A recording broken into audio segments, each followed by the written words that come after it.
खबर बिहार का वक्त है। नमस्कार, मैं रविंद्र सिंह आपके साथ। पहली खबर जो हम आपको दिखाने जा रहे हैं उसके बारे में अगर कहें तो रेल की पटरियों पर ट्रेन को दौड़ते तो आपने देखा होगा। आप ये पूछेंगे भला ये कैसा सवाल है, ट्रेन की जो पटरी होती है उस पर रेल ही दौड़ेगी और क्या दौड़ेगा, मालगाड़ी दौड़ेगी। लेकिन छपरा में रेल पटरी पर बाइक दौड़ते हुए लोगों को देखकर आप दंग रह जाएंगे। देखिए जरा, छपरा में 44 नंबर रेल फाटक पर आज पटरी पर मोटरसाइकिल को दौड़ते देखा गया। उसी रेल ट्रैक पर आप ट्रेन भी खड़ी थी, अब ट्रेन भी वहां पर खड़ी हुई थी, लेकिन फिर भी लोग जान जोखिम में डालकर रेल ट्रैक पर बाइक दौड़ाते देखे गए। और एक दो नहीं बल्कि ट्रेन में जितने कोचेस, जितने डिब्बे नहीं होते हैं उससे कहीं ज्यादा बाइक सवार अपनी बाइक की रेलगाड़ी बनाते हुए, रेलगाड़ी की तरह छुक छुक करते हुए या कहें कि गुड़ करते हुए आगे बढ़ते चले जा रहे थे। लोगों ने बताया कि शहर का हाल बद से बदतर हो चला है, हर ओर जाम लगा रहता है। इसी की वजह से आज 44 नंबर ढाला पर ट्रेन खड़ी रहने से घंटों रेलवे फाटक बंद रहा। लोग परेशान हो गए। रेलवे ट्रैक पर ही उन्होंने अपनी मोटरसाइकिल दौड़ानी शुरू कर दी। मतलब रेल ट्रैक को इन बाइक सवारों ने सड़क बना दिया, रोड बना दिया। देखिए जरा इन तस्वीरों को, ना किसी जान की फिक्र, ना किसी हादसे की चिंता, बस अपनी मंजिल पर पहुंचने की सनक है। लेकिन इस तरह से जो कि ये लोग जा रहे हैं, सामने से या पीछे से कोई ट्रेन ना आ जाए, इसका इनको खौफ नहीं है। आप समझ सकते हैं रेल ट्रैक के बीच अगर आप इस तरह से मोटरसाइकिल को दौड़ा रहे हैं, कुछ भी घटना हो सकती है, क्योंकि ये समतल सड़क तो है नहीं, गड्ढेदार सड़क है, बैलेंस बिगड़ा, आपको चोट लगेगी। पत्थर वहाँ पर है, लोहे की पटरी वहाँ पर है, लेकिन इन लोगों को कोई फिक्र नहीं है। इनको अपने घर जाना है, इनको अपने काम पर जाना है और जल्द से जल्द जाना है। यही स्थिति बनी हुई है।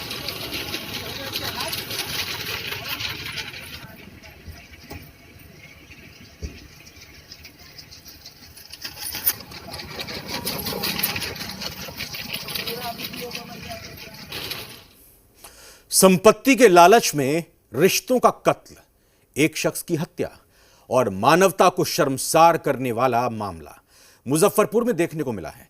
और इस हत्याकांड में जो शख्स सलाखों के पीछे है वो मजिस्ट्रेट है, और जिस शख्स का कत्ल हुआ वो मध्यस्थ था जो कि मामले को सुलझाना चाहता था, लेकिन हत्या हो गई उसकी। और हत्या के बाद या हत्या के दौरान एक वीडियो जो सामने आया उसने सब कुछ साफ कर दिया।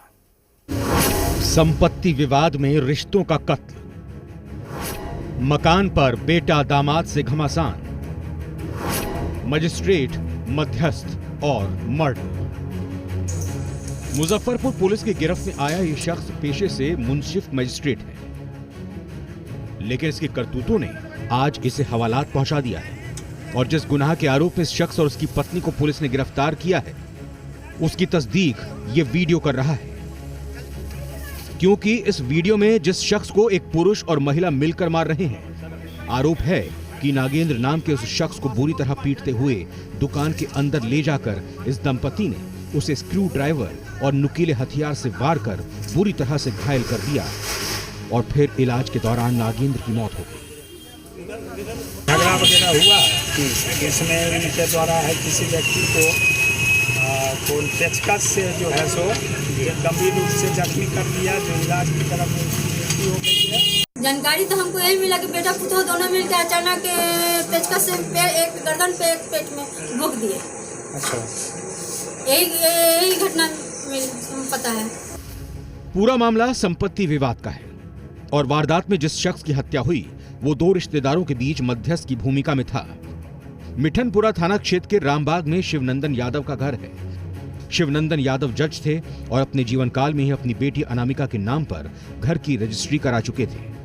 लेकिन पिता की मौत के बाद बाढ़ में मुंसिफ मजिस्ट्रेट के तौर पर कार्यरत आशुतोष, जो कि शिवनंदन यादव का पुत्र है और विभागीय कार्रवाई के कारण मुंसिफ मजिस्ट्रेट के पद से सस्पेंड कर दिया गया है, उसने अपनी पत्नी के साथ जबरन अपनी बहन के मकान पर कब्जा कर लिया। इतना ही नहीं, बेटे और बहू ने मिलकर अपनी विधवा मां को भी घर से निकाल दिया। इधर मिठनपुरा के रहने वाले नरेंद्र यादव ने पीड़ित बहन का पक्ष लेकर उसके भाई आशुतोष से बात की थी, लेकिन रविवार की शाम सस्पेंड मजिस्ट्रेट आशुतोष और उसकी पत्नी ने मिलकर नरेंद्र यादव की हत्या कर दी। हत्या के खुलासे के बाद मिठनपुरा थाना पुलिस ने हत्या के आरोप में मजिस्ट्रेट दंपति को गिरफ्तार कर लिया।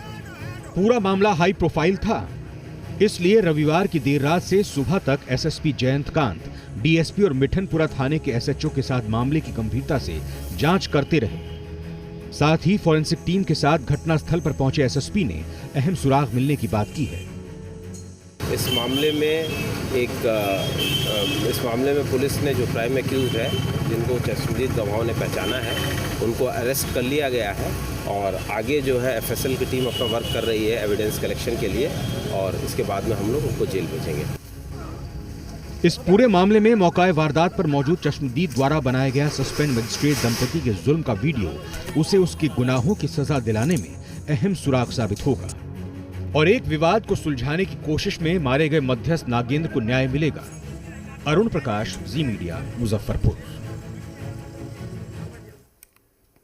अगली खबर का रुख करते हैं। नालंदा से बड़ी खबर है, जहां पर एक ही परिवार के 4 लोगों की धारदार हथियार से हत्या कर दी गई। यह मामला दीपनगर थाना इलाके के सर्वोदय नगर मोहल्ले का है। यहां एक घर के कमरे में शिक्षिका, उसके पति और 2 बच्चों का शव मिला है। हत्या के पीछे प्रॉपर्टी विवाद बताया जा रहा है। परिजन बता रहे हैं कि वो 2 दिन से अपनी बेटी से संपर्क करने की कोशिश कर रहे थे, लेकिन उसका फोन स्विच ऑफ आ रहा था और तभी से परिजन अनहोनी की आशंका से डरे हुए थे। वहीं पुलिस जांच में जुट गई है। घटना की जानकारी मिलते ही एसपी घटनास्थल पर पहुंचे। उन्होंने जानकारी दी कि सभी शव का पोस्टमार्टम मेडिकल टीम से कराया जाएगा। साथ ही जांच के लिए एफएसएल की टीम भी बुलाई जा रही है।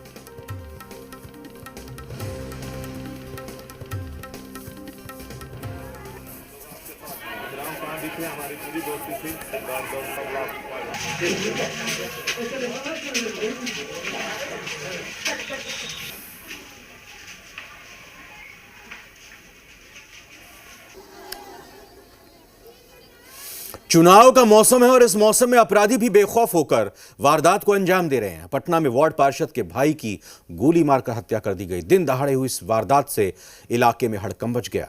वारदात के बाद स्थानीय लोगों ने हंगामा कर दिया, सड़क पर आगजनी की, जिसके बाद मौके पर पहुंची पुलिस ने लोगों को समझा बुझाकर शांत कराया।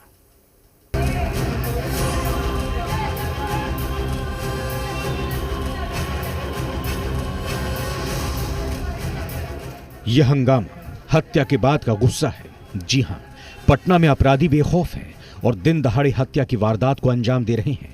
पटना सिटी के हाजीगंज इलाके में वार्ड पार्षद के भाई की दिन दहाड़े हत्या कर दी गई। हम लोग मार्केट में बैठे हुए थे, जैसे ही वो आया एक गोली चला, कभी भी घायल हो चुके थे। कितने की संख्या में थे अपराधी? तो अपराधी को तो देखे नहीं है यहाँ पे कोई, हम लोग भी नहीं देखे। हम लोग मार्केट में बैठे हुए थे। हत्या की वारदात के बाद इलाके में हड़कंप मच गया। गुस्साए लोगों ने अशोक राजपथ को जाम कर दिया, आगजनी की। उधर जब इसकी खबर मिली तो पुलिस के आला अधिकारी मौके पर पहुंचे, लोगों को समझा बुझाकर शांत कराया। चौक थाना अंतर्गत जो है रणधीर कुमार जायसवाल जी हैं, तो गोली लगी है और फिर गोली लगने की स्थिति में यहाँ हॉस्पिटल लाया गया था और यहाँ पे जो है डॉक्टर ने जो उनको डेथ डिक्लेयर किया है।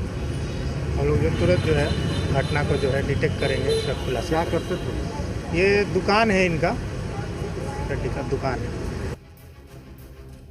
फिलहाल पुलिस हत्या के मामले की जांच में जुट गई है। सीसीटीवी फुटेज खंगाला जा रहा है। हालांकि अभी तक यह साफ नहीं हुआ है कि हत्या क्यों और किस वजह से की गई है। प्रवीण कांत, जी मीडिया, पटना। सीतामढ़ी में मदरसे से पढ़ाई कर लौट रही एक नाबालिग छात्रा को 2 युवक जबरन उठाकर ले गए और उसके साथ रेप किया। लड़की जख्मी हालत में परिजनों को मिली। पीड़िता को घर लाने के बाद जब परिवार वालों को पता चला कि गांव के ही लड़कों ने दुष्कर्म किया है तो उन्होंने पंचायत बुलाई, जहां पंचायत ने मुख्य आरोपी के साथ शादी का फैसला सुनाया, लेकिन आरोपी ने शादी करने से इनकार कर दिया। जिसके बाद मामला थाने पहुंचा, जहां पुलिस ने प्राथमिकी दर्ज कर मुख्य आरोपी को गिरफ्तार कर लिया और दूसरे आरोपी की तलाश कर रही है। इसके बारे में कल सूचना मिली थी। इसके बाद इसमें प्राथमिकी दर्ज की गई है। प्राथमिकी दर्ज करके जो इसमें का मुख्य अभियुक्त 2 व्यक्तियों पर आरोप लगा था, मुख्य आरोपी जो जुबेर रानी है उसकी गिरफ्तारी कर ली गई है विशेष टीम के द्वारा। दूसरे अभियुक्त की गिरफ्तारी के लिए विशेष टीम प्रयास कर रही है। बेगूसराय के सिंघौल थाना क्षेत्र पचंबा में एक निजी क्लिनिक ने मानवता की सारी हदें पार कर दी। हॉस्पिटल में इलाज के दौरान एक मरीज की मौत के बाद उसे शव को झाड़ियों में फेंक दिया। झाड़ियों में शव मिलने के बाद परिजनों ने जमकर हंगामा किया और नर्सिंग होम में तोड़फोड़ करने के बाद सड़क को जाम कर दिया। बताया जा रहा है कि सड़क हादसे में जख्मी 2 मरीजों को हॉस्पिटल में भर्ती कराया गया था, जिसमें से एक मरीज की मौत हो गई, जिसके बाद स्थानीय प्रशासन और नर्सिंग होम के कर्मचारियों ने शव को झाड़ियों में छिपा दिया। तो वो लड़का जा रहा था शटर बॉक्स ठीक करवाने के लिए और हम जा रहे थे दुकान पे रुपया लेकर के बाद चला गया। फिर बस इसी के बीच इधर से जा रहे थे, उधर से आ रहा था एक पिकअप और सीधा ठोक दिया। उसके बाद हम भी टकाए, हमको भी ख्याल रहा नहीं कुछ, मतलब हम फोनी थे, हमको हॉस्पिटल से उठा के ले गए। यहाँ पे कंपाउंडर है वो हमको उठा के लाया, दवाई से सुझा दिया, फिर 9 अठार में आया। पिकअप और मोटरसाइकिल में टक्कर हुआ, 2 लड़का सवार था, दोनों गिर गया पानी में। एक को शाम में निकाला गया, इलाज में था, और एक का बॉडी नहीं मिला। आज दोपहर में बॉडी मिला, उसको निकाला गया, आपदा का उसको घोषणा किया गया है चेक देने का। मुंगेर में एक बार फिर मानवता को शर्मसार करने का मामला सामने आया है। यहां के सदर अस्पताल में आज सुबह एक टोटो चालक कहीं से एक बेहोश व्यक्ति को इलाज के लिए मानवता के नाते लाकर अस्पताल में भर्ती कराया, लेकिन अस्पताल कर्मी ने उस मरीज को लावारिस हालत में फर्श पर ही छोड़ दिया। जब मीडिया कर्मी ने इस बात की सूचना सदर अस्पताल के CS डॉक्टर पुरुषोत्तम कुमार को दी, तब जाकर उन्होंने मरीज को फर्श से उठवाकर वार्ड में भिजवा दिया। इससे जाहिर होता है कि मुंगेर के सदर अस्पताल की चिकित्सा व्यवस्था चरमरा गई है। ऐसी बात नहीं है कि उसको बाहर से एडमिट करके निकाल के बाहर फेंक दिया, ऐसा नहीं, ऐसा कोई भी नहीं कर सकता है। और कोई डायरिया के मरीज को जो थोड़ा सा आप समझ सकते हैं कि डायरिया के मरीज कैसा होगा, उसको पकड़ के बाहर रख दे, ऐसा नहीं। समस्तीपुर शहर के कृष्णा होटल में पुलिस ने छापेमारी कर शिक्षा जगत में होने वाले एक बड़े फर्जीवाड़े का खुलासा किया। पुलिस ने होटल के रूम नंबर 201 से 3 लोगों को गिरफ्तार किया, जहां से पुलिस ने बिहार मुक्त विद्यालय शिक्षण एवं परीक्षा बोर्ड का एडमिट कार्ड और 138 उत्तर पुस्तिका, अटेंडेंस शीट समेत 1 लैपटॉप और 5 मोबाइल बरामद किए। गिरफ्तार लोगों के बयान के आधार पर पुलिस ने शहर के शिक्षक प्रभात कुमार को भी गिरफ्तार किया, जो पैसा लेकर एग्जाम सेंटर मैनेज करता था, जिसके लिए बिहार समेत कई राज्यों के एक छात्र 10 से 12 हजार लिए जाते हैं, जबकि एक सेंटर को मैनेज करने के लिए 1.5 लाख दिए जाते थे। एजेंटों की गिरफ्तारी के बाद पुलिस पूरे रैकेट का पर्दाफाश करने में जुटी है। इस मामले को लेकर शिक्षा विभाग भी अपने स्तर में जांच करने में लगा है। सूचनाएं मिली थी कि में जो है कुछ लोग गलत तरीके से जो है परीक्षा दे रहे हैं, तो छापामारी के दौरान 4 लोगों की गिरफ्तारी हुई है। स्कूल के टीचर प्रभात जी के द्वारा मिलके ये काम किया जा रहा था। कितने दिनों से आप लोग ये काम कर रहे थे? ये तो 2019 से कर रहे थे, 2 साल से। कहाँ के बच्चे आपके संपर्क में थे जिनका परीक्षा? तो कुछ बेगूसराय, कुछ समस्तीपुर, कुछ मुजफ्फरपुर। शहर के कृष्णा होटल में छापेमारी की गई थी गुप्त सूचना के आधार पर। उस आधार पर वहां से 3 व्यक्तियों को पकड़ा गया, जिनके पास से बिहार मुक्त विद्यालय शिक्षक और परीक्षा बोर्ड पटना की उत्तर पुस्तिका बरामद हुई है, जो अपने एजेंट के माध्यम से वहां पर वो लिखवाकर और फिर उस सेंटर में अगले दिन जमा करवा देते थे। आरजेडी के पूर्व दलित नेता की हत्या के मामले में तेज बंधु बुरी तरह से फंस गए हैं। दलित नेता शक्ति मलिक की पत्नी की शिकायत पर पुलिस ने तेज बंधु समेत 6 लोगों के खिलाफ केस दर्ज कर दिया है। आरोप है कि सियासी रंजिश के चलते दलित नेता शक्ति मलिक की हत्या हुई है। उधर बैठे बिठाए चुनाव से पहले एनडीए को मौका मिल गया है। दलित नेता की हत्या के बहाने तेजस्वी को घेरा जा रहा है, जिसका जवाब आरजेडी खुलकर दे रही है।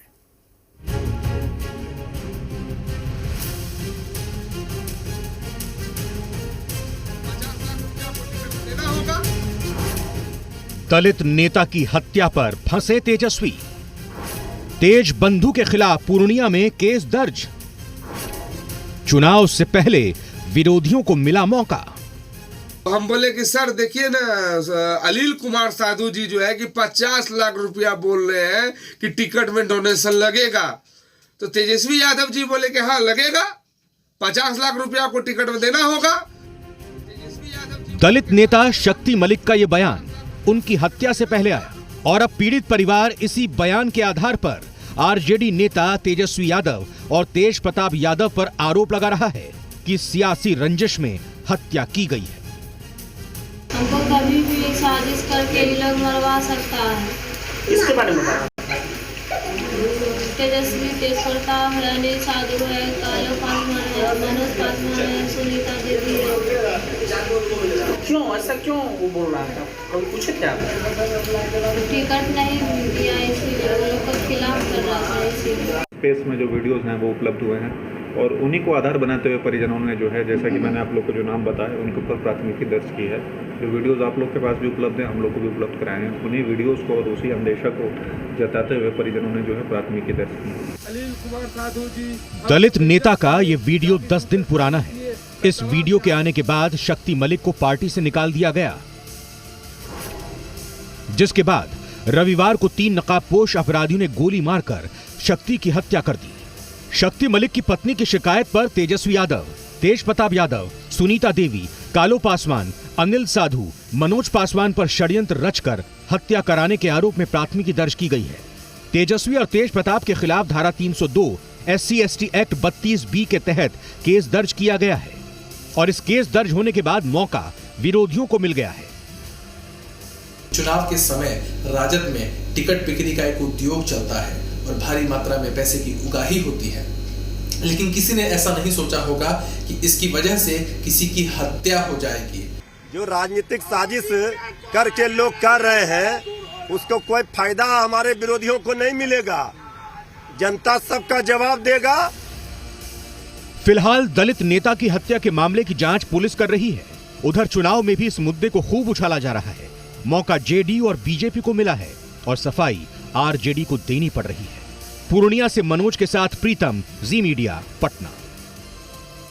बिहार विधानसभा चुनाव को लेकर एनडीए की ओर से कल सीट शेयरिंग को लेकर औपचारिक ऐलान हो सकता है। सूत्रों के हवाले से खबर यह है कि बीजेपी के सभी बड़े नेताओं के दिल्ली से पटना लौटने के बाद कल जेडीयू और बीजेपी सीट शेयरिंग की घोषणा करेगी।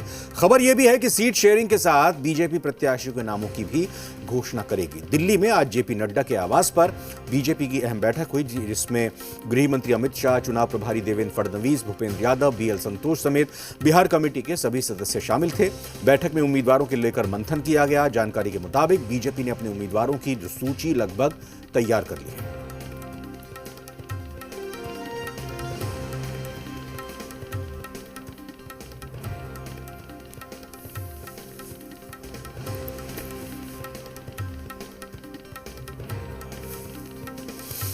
एक तरफ महागठबंधन में सीटों का सिंबल बांटा जा रहा है, वहीं दूसरी ओर महागठबंधन के सहयोगी दल कांग्रेस में अभी भी प्रत्याशियों को लेकर कोई फैसला नहीं हुआ है।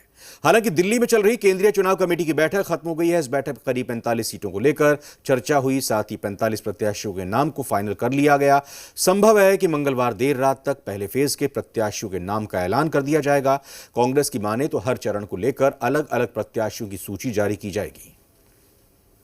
बिहार विधानसभा को लेकर कांग्रेस पूरे तरीके से तैयार है। 70 सीटों पे कांग्रेस की क्या चुनावी रणनीति होगी, हम अजय कपूर खुद और प्रदेश अध्यक्ष मदन मोहन झा हमारे साथ जुड़े हुए हैं, उनसे ही जानेंगे क्या कुछ रणनीति बनी जो अभी बैठक हुई सोनिया गांधी के आवास पर। बस सीटों पे एकदम स्क्रीनिंग हुई, सबने अपने अपने विचार दिए, सीसी ने सबने दिए और बस जल्दी तय होके डिक्लेयर होगा। एक आध दिन में सब हो जाएगा। हमारे साथ प्रदेश अध्यक्ष मदन मोहन झा जुड़े हुए हैं, उनसे जानेंगे 45 सीटों पे चर्चा हो गई है, कितनी सीटों पे कांग्रेस पूरे तरीके से अब तैयार है और लगभग उसकी घोषणा कल तक हो जाएगी। देखिए अभी तो हम लोग डिस्कस किए हैं सभी सीटों पर जो हमारे पास अवेलेबल था, जो जिस पर ये करीब करीब कंफर्म है जो हम लड़ेंगे, उस पर हमने डिस्कशन किया है। अभी बहुत सीट ऐसा है जिस पर कि अभी तक फाइनल नहीं हो पाया था, या हम लड़ेंगे ही कि दूसरे पर लड़ेंगे, तो उस पर विचार विमर्श जारी है। तो कल तक में कितनी सीटों की घोषणा हो जाएगी? नहीं, ये तो हम लोग तो डिस्कसन न किए, अब डिसीजन लेंगे यहाँ के लोग, हाईकमान के लोग डिसीजन लेंगे। फर्स्ट फेज पे 8 तारीख तक आखिरी है, तो सब हो ही जाएंगे। जी देखिए, जिस तरीके से साफ प्रदेश अध्यक्ष और अजय कपूर दोनों ने बताया है कि फर्स्ट फेज नज़दीक है और इसके मुताबिक कल तक में ज़रूर घोषणा हो जाएगी। करीब 45 सीटों पे चर्चा हो चुकी है, यानी कि 45 सीटों के उम्मीदवार तय कर लिए गए हैं। बाकी के बची सीटों पे भी जल्द से जल्द उम्मीदवार तय कर लिए जाएंगे। जिन सीटों पे कुछ असमंजस की स्थिति बन रही है उसको भी तय कर लिया जाएगा और ख़ास बात की कांग्रेस चरणबद्ध तरीके से उम्मीदवारों की घोषणा करेगी। कैमरा पर्सन शिव के साथ नेहा, जी मीडिया, दिल्ली।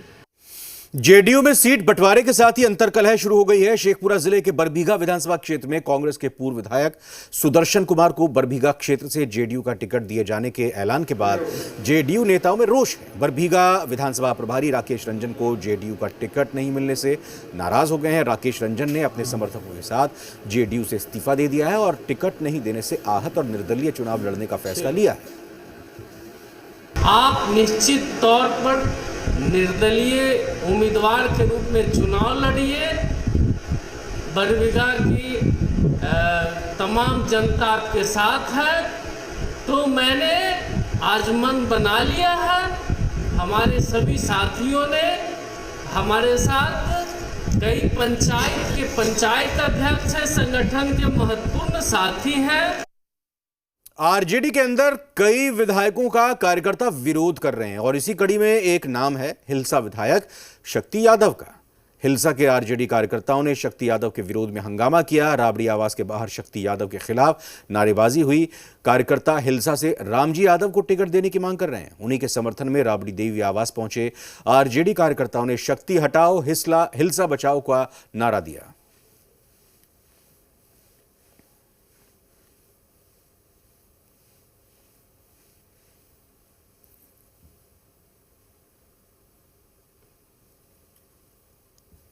किशनगंज में एआईएमआईएम विधायक के खिलाफ आदर्श आचार संहिता उल्लंघन का मामला दर्ज किया गया। एआईएमआईएम विधायक कमरूल हुदा पर आरोप है कि बिना जिला प्रशासन के अनुमति के ही चुनावी सभा का आयोजन किया। इस आरोप के बाद टाउन थाना में मामला दर्ज किया गया है। एसडीएम शाहनवाज अहमद नियाजी के आदेश पर किशनगंज सीओ समीर कुमार ने थाने में लिखित शिकायत दी, जिसके बाद ये केस दर्ज किया गया है। बताया जा रहा है कि कमरूल हुदा अपने समर्थकों के साथ शहर के पश्चिम पाली के नजदीक बैठक कर रहे थे। बैठक का वीडियो सोशल मीडिया पर वायरल हुआ, तब जाकर जिला प्रशासन की नींद खुली और संज्ञान लेते हुए आदर्श आचार संहिता उल्लंघन का मामला दर्ज किया। देश के प्रतिष्ठित इंजीनियरिंग संस्थानों यानी आईआईटी और एनआईटी में दाखिले दिलाने वाली परीक्षा जेईई एडवांस के परिणाम की घोषणा हो गई है। पटना के राजा बाजार में रहने वाले शुभ ने गुवाहाटी जोन में पहला स्थान हासिल किया है, जबकि पूरे भारत में शुभ की रैंकिंग 117वीं रही। शुभ आगे चलकर कंप्यूटर इंजीनियरिंग में बेहतर उपलब्धि हासिल करना चाहते हैं। जेईई एडवांस का आज परिणाम आ गया। गुवाहाटी जोन में पटना के रहने वाले शुभ ने प्रथम स्थान प्राप्त किया है। ये पूरा ओवरऑल एक्सपीरियंस आपका कैसा रहा? अच्छा रहा। मतलब जो भी हुआ सब के बावजूद अच्छा आ गया इन दी एंड। अच्छा ही रहा एक्सपीरियंस। आगे क्या करना चाहते हैं? कंप्यूटर साइंस में रिसर्च। बच्चे जहाँ नर्वस हो जाते हैं तो उतना अपना मनोबल बनाए रखा कि हमको एक कुछ करना है इसमें। हालांकि ये संतुष्ट नहीं हुआ अपने रैंक से, लेकिन बहुत खुशी का बात है कि नाम रोशन किया है। ऊपर का आशीर्वाद और इसका मेहनत काम लाया है। हम लोग बहुत इसको जो सहयोग बना पढ़ने लिखने में वही मदद किए।